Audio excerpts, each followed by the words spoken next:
काँग्रेस नेते सहदेव बेटकर यांनी ठाकरेंच्या शिवसेनेत प्रवेश केला। यावेळी उद्धव ठाकरे म्हणजे श्रीकृष्ण आणि आता सहदेव पण सोबत आहेत असं वक्तव्य राऊतांनी केलं। याला बावनकुळेंनी प्रत्युत्तर दिलं। कृष्णाची तुलना उद्धव ठाकरेंसोबत करणं हा वेडेपणा, जनता राऊतांना गांभीर्यानं घेत नाही असं बावनकुळे म्हणाले।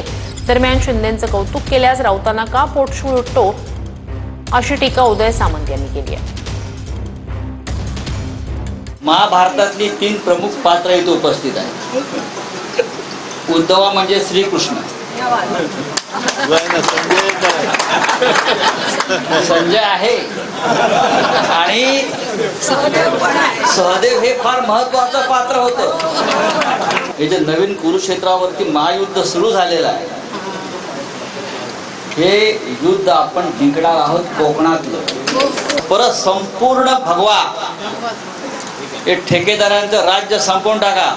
तर हिंदू हृदय सम्राट बाळासाहेब ठाकरेंचे विचार ज्या उद्धव ठाकरेंनी सोडले, वक्फ बोर्डाच्या सुधारणा विधेयकाला विरोध केला, भगवान श्रीकृष्णाची तुलना करणे हे तर वेडेपणाचं लक्षण आहे।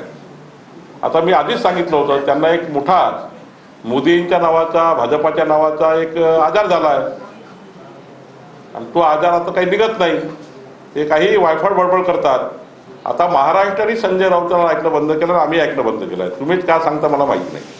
मग शिंदे साहेबांना कोणी चांगलं बोललं किंवा अन्य कोणाला बोललं तर मग का पोटशूळ उठतो?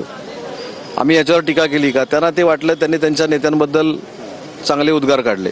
पण जेव्हा आमच्या नेत्यांबद्दल बाकीचे लोक चांगले उद्गार काढतात, सर्वसामान्य माणसं चांगले उद्गार काढतात, त्यावेळी ह्यांना पोटशूळ का उठतो? कोणी कोणाला कृष्ण म्हणावं, कोणी कोणाला राम म्हणावं, कोणी कोणाला अजून काय म्हणावं, हा प्रत्येकाचा वैयक्तिक प्रश्न आहे। महाजी शिंदे पुरस्कार मिळाला, वारकऱ्यांचा पुरस्कार मिळाला, त्यावेळी पोटशूळ का उठला?